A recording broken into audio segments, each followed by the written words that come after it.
All right, let's dive in.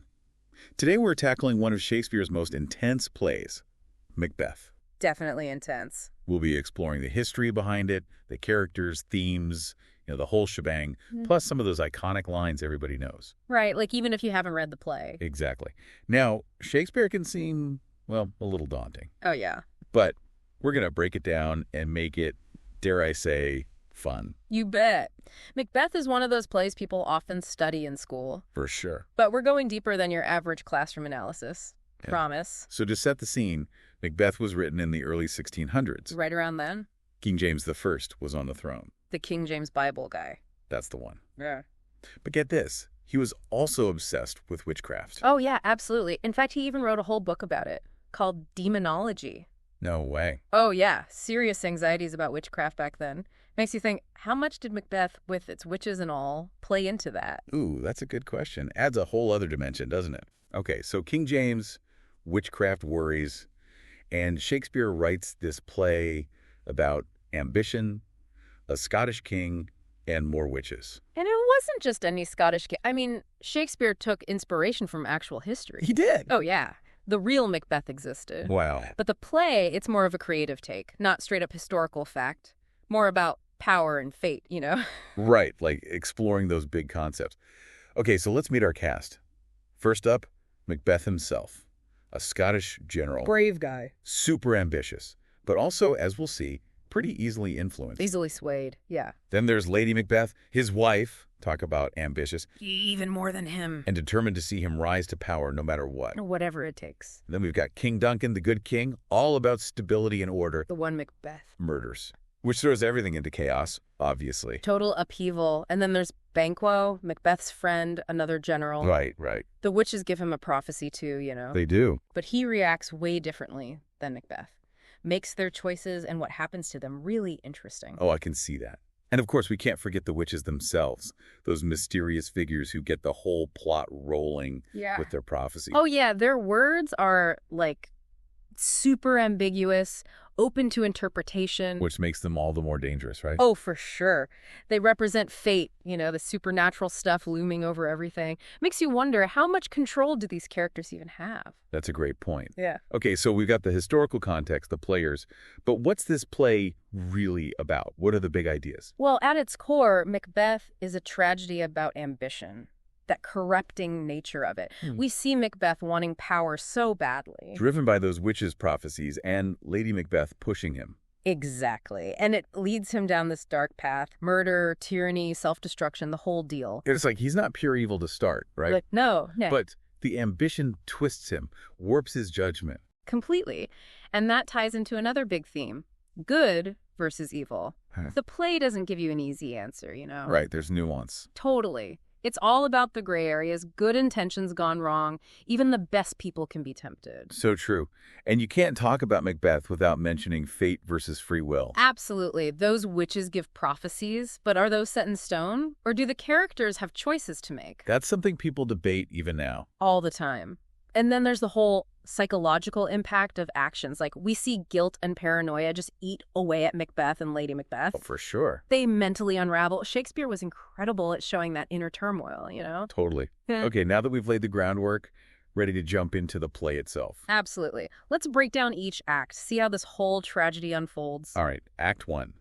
Starts off, as you might expect, with those infamous witches. On a heath, thunder and lightning, super dramatic. And they chant those famous lines, fair is foul and foul is fair. Ooh, sets the mood immediately. For sure. You know, right away, things aren't what they seem. Good and evil are all mixed up.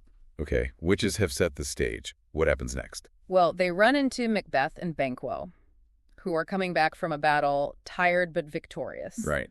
And the witches hit them with these prophecies. Tell Macbeth he'll be Thane of Cawdor, basically a regional governor, and eventually king. Whoa, planting those seeds of ambition right there. Totally. And what's crazy is, soon after, Macbeth finds out he, Thane of Cawdor. No way. Oh yeah, seems to confirm the witch's words, right? Makes him believe him even more. Absolutely. His ambition is on fire now. So he writes to Lady Macbeth, tells her all about the prophecies and his new title. And she's not about to let this opportunity slip by. Nope, she sees their chance for power. So how does she play it? She works on Macbeth, you know, plays on his ambition, his insecurities, even his manhood, convinces him they got to take things into their own hands. So she's basically the brains behind killing King Duncan. You could say that. She's the one pushing him toward that act that sets this whole tragedy in motion. Act 1 ends with Macbeth all riled up, deciding to do it. Chilling ending. Sets the stage for what's to come. Definitely. And that brings us to Act 2, ready to get into the murder itself. Let's do it. Act 2, it takes us straight into the darkness. Macbeth, he's battling with his conscience. Oh, I bet. Even hallucinates a dagger, before him. But in the end, ambition wins. Driven by his wife and those witches' words. Exactly. He kills King Duncan in his sleep. It's the turning point. It's not just about the murder, right? It's that Macbeth crosses a line he can't come back from. Absolutely. And instantly he's hit with guilt, paranoia. He even says, sleep no more. So telling, right? Yeah, like he's realizing the price of power is his peace of mind. So how does he handle what he's done? Tries to cover it up, but he's shaken. Lady Macbeth, though, she's trying to stay calm, frames the guards, but you can tell it's weighing on her, too. Kingdom's a mess, Macbeth's king. Yeah. But they're both carrying this guilt. What next? Act 3, Macbeth's paranoia gets worse. He's fixated on Banquo now. Who's getting suspicious, right? Oh, yeah. And remember, the witches said Banquo's kids would be kings, not something Macbeth likes to hear. So Banquo's a threat to his power, basically. And to his legacy. Leads Macbeth down an even darker path. Oh, no. He hires assassins to kill Banquo and his son Fleance. Banquo's murdered, but Fleance gets away. That's huge. Another murder A&D, a potential heir out there. Yeah. His anxiety must be through the roof. No kidding! And it all comes out at a banquet. Macbeth sees Banquo's ghost, completely loses it in front of everyone. That scene is wild. Shows you the toll it's all taking on him. He's getting more isolated, more of a tyrant, losing touch with reality. For sure. Then, Act 4, he goes back to the witches. To the source of all the trouble. Seems unwise. Not the best move. They show him these apparitions, all cryptic warnings and false reassurances. They tell him to watch out for Macduff. Oh, the nobleman who took off to England. That's the one. And they tell him no man born of woman can hurt him. So mixed messages, feeding his paranoia and making him feel invincible. Bad combo. The worst. Fear and rage take over. He makes another horrible choice. Orders Macduff's whole family killed. Brutal. Just isolates him further. Solidifies him as a tyrant. What about Lady Macbeth? How's she holding up? Not well at all. She's cracking under the pressure. There's this haunting scene. She's sleepwalking, trying to wash blood off her hands. Out damn spot. Oh yeah, super powerful. She's literally trying to wash away the guilt eating at her. Exactly. Meanwhile, Macduff, he's in England, joins up with Malcolm, Duncan's son, to raise an army. They're going to take Macbeth down. The final showdown is coming. Yeah. Act 5 starts with the army approaching Macbeth's castle, Dunsinane. Things are about to go down. What happens? Well, Macbeth's feeling confident, remember? Those witches told him he's safe until Birnam Wood comes to Dunsinane. Right. A forest can't just walk. That's impossible. You'd think. But Malcolm's forces, they're smart. They cut branches from Birnam Wood, use them as camouflage. So technically, Birnam Wood IS coming to Dunsinane. I see where this is going. Exactly. Macbeth sees his enemies approaching, hidden by the branches, starts to realize maybe those witches weren't so straightforward after all. That invincibility he's clinging to, it's slipping away. Big time. But he's still got one thing, that prophecy about no man born of woman harming him. Oh, right. Forgot about that. Bet Shakespeare's got a trick up his sleeve, though. You bet. Macbeth runs into Macduff, ready to fight, and Macduff drops a bombshell. Well, what is it? He says he was, from his mother's womb, untimely ripped, meaning C-section birth. Whoa, so not technically born. That changes everything. Throws Macbeth completely. The prophecy he relied on, it means nothing now. All those choices, all that bloodshed based on a misunderstanding, devastating. Totally. He just falls apart. So what happens in the final fight? Macduff, wanting revenge for his family, takes on Macbeth. It's a brutal fight. And in the end, Macduff kills him.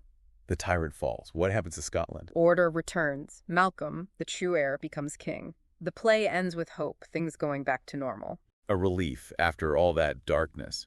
But even though it ends, it makes you think, For sure. Macbeth isn't just about an ambitious king. It's about so much more. Ambition, fate, guilt, power corrupting people. Just what it means to be human. Okay, we've covered the history, characters, themes, even went through each act. But gotta ask, what about those famous quotes? Macbeth is full of them. Oh, absolutely. So many phrases from it are part of our language now. It's amazing. So which ones stand out to you? Well, there's that line from the witches right at the start. Fair is foul and foul is fair. So good. Right away, you know things aren't black and white. Morality's all twisted. Exactly. And then there's Macbeth. After he kills Duncan, he says, "Will all great Neptune's ocean wash this blood clean from my hand?" Such a powerful image of guilt. You can't just wash away some things. Even if we haven't killed anyone, we've all felt that, right? Yeah. Like a mistake we can't erase. Absolutely. That's Shakespeare's genius. He gets those universal human experiences. And who can forget? Out, damn Spot. Out, I say. That whole sleepwalking scene is haunting. Shows her breaking down under all the guilt and fear. Reminds you, even people who seem strong can be destroyed by what they do. Any other lines that stick with you? There's, "It will have blood," they say. "Blood will have blood." About how violence just leads to more violence, like a cycle. Macbeth can't escape the consequences. It's like he's trapped. And of course, that classic witches chant, double, double toil and trouble, fire burn and cauldron bubble. Perfect for that supernatural, feet-driven vibe of the play. These quotes, they aren't just catchy phrases. They give you a look into the characters, the themes, just humanity itself. It's amazing, right? These words, these stories, people have been into them for centuries, and they still feel so relevant today. That's Shakespeare for you. His understanding of people, it's timeless. Whether it's back then or now, we're all dealing with the same stuff. Ambition, doing the right thing, the choices we make. Exactly. So after really getting into Macbeth, what's the big takeaway for you? What do you want listeners thinking about? Well, for me, the play makes you ask, is being ambitious always a bad thing? Or can it be good? You see, Macbeth, his ambition destroys him. But ambition can also lead to amazing things, right? Right, like in science, art, even just our own lives. Mm-hmm. We need some ambition to achieve stuff. Exactly. It's not the ambition itself, it's what you do with it. What are you willing to give up? What consequences can you live with? That's a great point. Macbeth is like a mirror, making us look at our own ambitions. What do we want and why? Yeah. Are we after power, recognition, or something more meaningful? Big questions for all of us to think about. And the play reminds us, wanting power so badly, if you don't have morals, compassion, it can wreck things. Not just for you, but for everyone around you. So true. Well, as we wrap up this deep dive, I gotta say, experience Macbeth for yourself. See a play, watch a movie, even just read it. You'll be surprised how much you get out of it each time. It's so rich. And hopefully, now Shakespeare seems a little less scary. His plays are full of drama, exciting stuff, and these insights into being human that never get old. Totally worth checking out. Who knows, you might get hooked on his words, like so many people before you. Thanks for joining us on this Macbeth journey. We'll catch you on the next deep dive.